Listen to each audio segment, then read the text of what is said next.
All right, folks, it's me, Batman, and I'm here to tell you about a word, a special word. It's called onomatopoeia. So let's get to business, figure out what this is, and do a little art with it. So, onomatopoeia words are words that are spelled like they sound, and they're basically the word that the sound makes, like boom, things will fall. Something gets zapped, something, you chew something, crunch, and munch, and you're startled, arg, and then you're mad, grr. All of these are onomatopoeia words. Now, in comic books and superheroes, they always have these words coming at you, and they're presented in this kind of special style, like boom, pow, and they have bubbles coming out, but they're dynamic bubbles with speechy things. So we're going to draw one of these. What I would like you to do is choose one of these words. You don't have to do the same one I'm doing. And notice that the words are usually coming in at a diagonal. So what we're going to do is you're going to choose a word. I think I'm going to choose KAPOW. So the first thing we're going to do the bubble letter thing, but we're going to guide it out. So first I'm going to put a line here. I'm going to go over this with marker in a little bit, but I'm going to write out my letters that I want very lightly with pencil.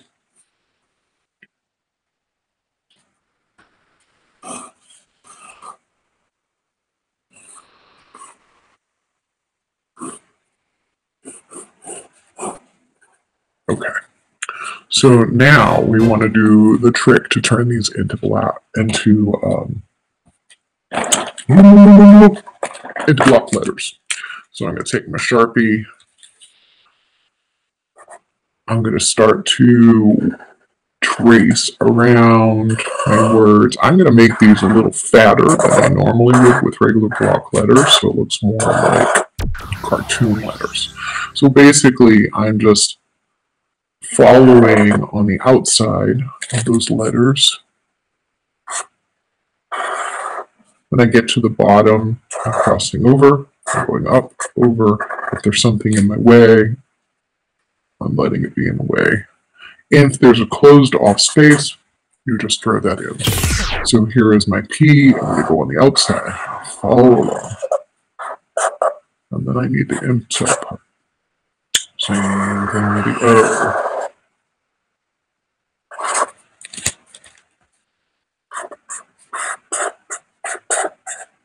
So whatever word you did, you're going to turn them into block letters.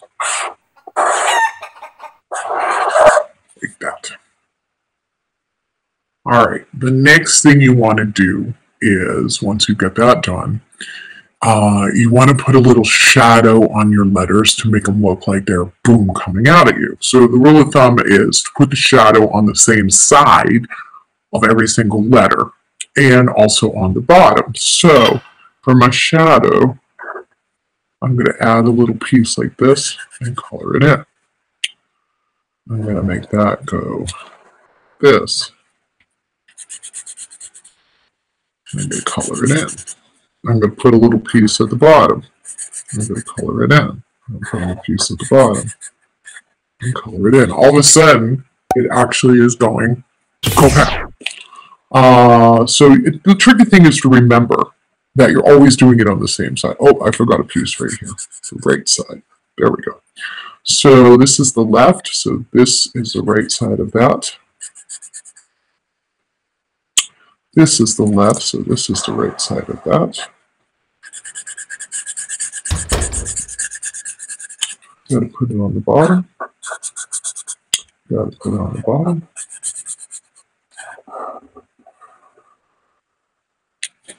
All right. This is the left side, so this little part is right. This little part is the right side. Got to put it on the bottom. So this is going to be a little tricky, but I can still do it. Just like that. I went thin at the top because there's not shadow at the top. There we go. This is the right side. I add a little curve. Yep. This one, so it's that same thing. I'm going to let it go. And actually it's going to come under the bottom and then come up there.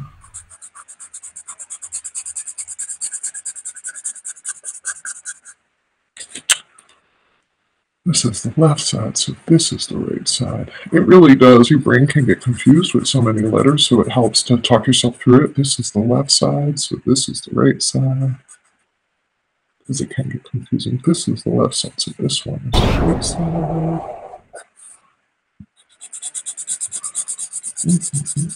And then the bottom. The bottom. We've got a little bigger too. This is the left side, so this is the right side. And something like that. Alright, so then you want to decide, do you want to have a cloud behind it or zigzag lines that look like they're going boom? You can see in these pictures, they have both of them. There's a smaller one that goes, doesn't quite go around the whole word, and then there's one that goes all the way around. I maybe made my word a little bit too big for my speech bubble, but I'm not going to worry about it. So I'm going to make some zigzagging lines like this.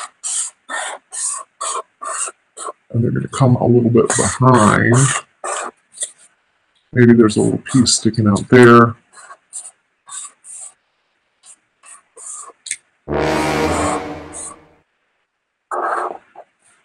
Maybe a little piece like that. Yeah. Alright. And then I'm going to put like a speech bubbly cloud around it. I'm going to have to go off the paper a little bit. I made mine too big.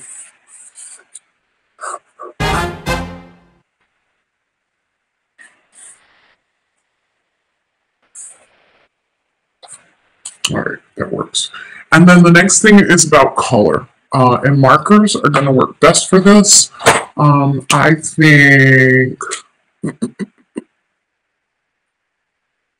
think I like the inside part to be yellow.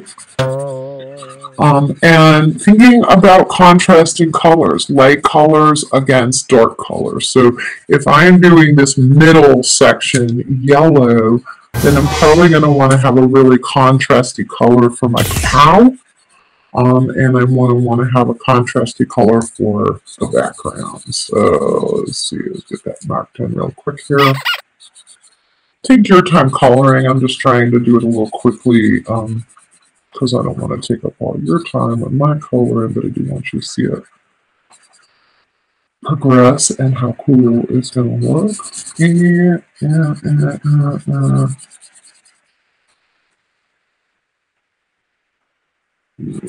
I'm going to trace around the edges here, make sure I have it nice and neat. I have white spots because I was not doing my coloring very well. I'm going to just fix those by going around the edges. I'm coming in. Okay.